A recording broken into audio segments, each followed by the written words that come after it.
Yes, hello everyone, Hitesh here. Today, we're gonna talk about a web series called Money Heist season 1 episode 4। इसकी शुरुआत में हमें दिखाया जाता है कि हाइस्ट को शुरू हुए टोटल अब 24 घंटे बीत चुके हैं और साथ ही हमें वही बाथरूम दिखाया जाता है जहां पर डेनवर ने मोनिका को गोली मारी थी। और साथ ही इस बात का भी खुलासा हो जाता है कि डेनवर ने जो गोली मोनिका को मारी थी वो उस पर नहीं बल्कि उसने जमीन पर मारी थी। और अब क्योंकि डेनवर ने मोनिका की जान बचाई थी, इसी वजह से मोनिका उसे थैंक्स कहती है, उसका शुक्रिया अदा करती है। और साथ ही वो ये भी कहती है कि तुम जाकर उन लोगों को बता देना कि तुमने मुझे जान से मार दिया। मगर तब वहां पर डेनवर कहता है उनको खून दिखाना ही पड़ेगा। तब वहां पर मोनिका कहती है कि ठीक है, एक काम करो, तुम मेरी जांघ में गोली मार दो जिससे काफी सारा खून बहेगा। और तभी वो एक गोली और चलाता है और इसी गोली की आवाज सुनकर वहां पर बर्लिन आ जाता है। और तब वो डेनवर से पूछता है कि आखिर तुमने 2 गोलियां क्यों चलाई। मगर डेनवर उसकी किसी बात का जवाब नहीं देता। फिर बर्लिन उससे कहता है कि इसकी बॉडी को ठिकाने लगा देना और ये कहकर वहां से चला जाता है। और वहीं दूसरी ओर सीन शिफ्ट होता है रैकल की मॉम पर, जिन्हें बेसिकली एक बीमारी होती है, वो हर चीज को भूल जाया करती थी।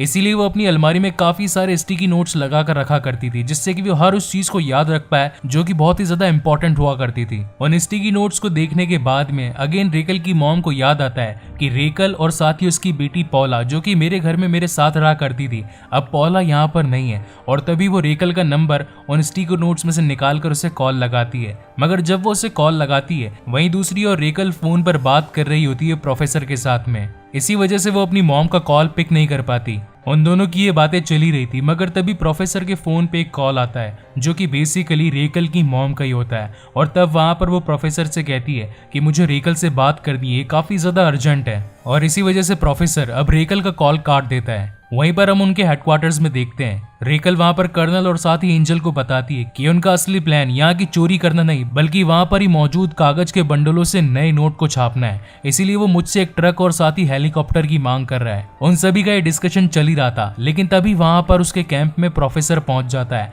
और रेकल को कहता है कि कल तुमने मुझसे मेरा फोन मांगा था अपने घर पर कॉल करने के लिए और इसी वजह से तुम्हारी मॉम ने अभी मुझे कॉल किया है। उन्हें जरूर कुछ इमरजेंसी होगी, तुम अभी के अभी उनसे कांटेक्ट करो। इस बात को समझते हुए फटाफट से रेकल अपनी मॉम को कॉल लगाती है और जब वो उनसे बात करती है तो पता चलता है कि उनकी बेटी पौला घर में नहीं है। तब वहां पर उसकी मॉम बताती है कि थोड़ी देर पहले तुम्हारा पति यहाँ पर आया था और वो पौला को मुझसे थोड़ी देर के लिए घुमाने लेकर जाने के लिए बोलकर गया था, मगर अब काफी ज्यादा देर हो चुकी है और पौला अभी तक घर पर नहीं लौटी है। और इसी की वजह से वो जल्दी से वहां से निकल जाती है मगर गलती से प्रोफेसर का फोन उसी के पास में रह जाता है। थोड़ी देर बाद में जब उसे याद आता है कि उसके पास में प्रोफेसर का फोन है तो उस फोन को लौटाने के लिए वो प्रोफेसर को उसी कैफे में बुलाती है जहां पर वो दोनों हर बार बैठा करते थे। और साथ ही अब दोनों के बीच में बातचीत भी बढ़ने लग जाती है। वहां पर रेकल प्रोफेसर को बताती है कि मेरी एक फैमिली है जिसके अंदर मेरी बेटी, एक मॉम और साथ ही एक एक्स हस्बैंड हुआ करता था, मगर अब हम दोनों के बीच में काफी ज्यादा दूरियां बढ़ चुकी है और इन्हीं प्रॉब्लम्स को शेयर करते हुए अब दोनों थोड़े थोड़े इमोशनली क्लोज आने लग जाते हैं। और वहीं पर सीन शिफ्ट होता है डेनवर की ओर जो कि अब मोनिका को छिपाने के लिए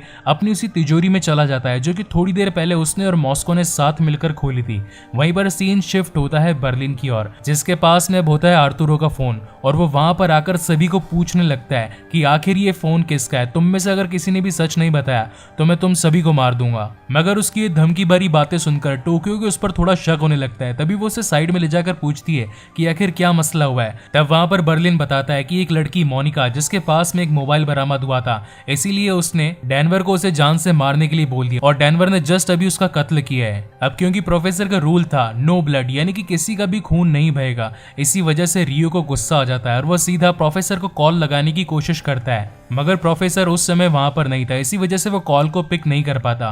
उन सभी की ये बातें चली रही थी लेकिन तभी वहां पर मॉस्को पहुंच जाता है और पूछता है कि आखिर क्या माजरा है, तुम सब इतना चिल्ला क्यों रहे हो। तभी वहां पर टोक्यो मॉस्को को बताती है कि बर्लिन ने जस्ट अभी डेनवर को किसी को जान से मारने के लिए कहा है और उसने उसे जान से मार भी दिया है। ये बात सुनकर मॉस्को काफी टूट जाता है क्योंकि उसे अपने बेटे पर विश्वास था कि हालांकि वो चोरी चकारी जरूर करता है मगर कभी किसी की जान नहीं लेगा। और इसी के साथ वो अपनी पुरानी बातों को याद करने लगता है। वो ये सोचने लगता है कि आखिर क्यों उसने डेनवर को अपने साथ में मिलाया इस काम को अंजाम देने के लिए। तब हमें वहां पर पता चलता है कि डेनवर ने किसी बहुत ही बड़े ड्रग डीलर का एक पूरा ड्रग्स से भरा ट्रक चुरा लिया था और उसी को पकड़ने के लिए वो सभी उसके जान के प्यासे थे, उसे जान से बचाने के लिए और साथ ही उन ड्रग डीलर्स के पैसे वापस लौटाने के लिए मॉस्को ने डेनवर को इस मिशन में शामिल किया। मॉस्को इस बात को नहीं मानना चाहता था, इसीलिए वो सीधा बाथरूम में पहुंच जाता है चेक करने के लिए कि क्या सचमुच डेनवर ने किसी को जान से मारा है। लेकिन तब वहां पर बर्लिन उसे पीछे से रोकता है, मगर फिर भी मॉस्को वहां पर पहुंच ही जाता है। वो देखता है कि डेनवर उसका बेटा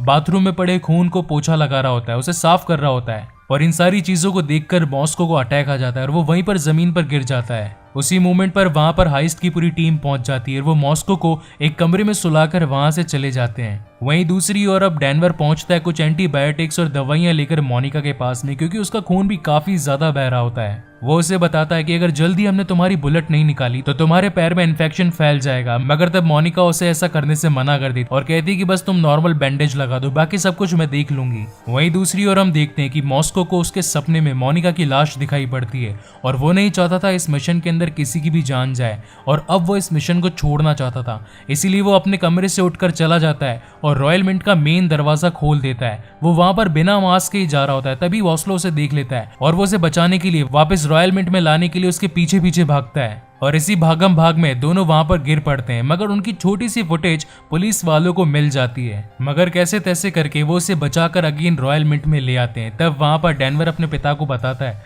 कि अभी भी मोनिका जिंदा है, उसने उसे जान से नहीं मारा है। वहीं दूसरी ओर अब एंजल पहुंचता है रेकल के पास में और उससे बताता है कि अभी अभी उस पूरे रॉयल मिंट के अंदर कुछ फाइट हुई है। और इस बात को सुनकर रेकल और साथ ही एंजल अपने हेडक्वार्टर्स की ओर भागते हैं और साथ ही इसी बात की गंभीरता को समझते हुए अब प्रोफेसर भी अपनी जगह से निकलकर सीधा अपने अड्डे पर पहुंच जाता है। वो ये देखना चाहता था कि आखिर वहां पर क्या पंगा हुआ है। वहीं अगले सीन में हमें दिखाया जाता है कि डेनवर अब बाकी सभी हॉस्टेजेस को कहता है कि हम में से कुछ को अगर ऊपर जाना हो रूफ के ऊपर थोड़ी खुली हवा यानी कि फ्रेश एयर लेने के लिए, तो वो मेरे साथ में चल सकता है। तब आर्थुरो उसे पूछता है कि आखिर क्या बात हुई है। तब वहां पर डेनवर कहता है कि सभी हॉस्टेजेस में से किसी एक को पैनिक अटैक आया था और इसी की वजह से उसे फ्रेश एयर की जरूरत थी। वो ऊपर छत पर जाना चाहता है, अगर तुम में से भी कोई जाना चाहता है तो मेरे साथ में चलो। मगर आर्थुरो इसकी बात को समझ जाता है, उसे ये पता था कि थोड़ी देर पहले अभी गोली चलने की आवाज आई है। तब वहां पर आर्थुरो डेनवर को पूछता है कि आखिर तुमने किसे जान से मारा है। मगर तब डेनवर उसे गन दिखाकर चुपचाप बैठने को बोलता है और इसके बाद में वो सभी हॉस्टेजेस को नकली गन और मास्क पहनाकर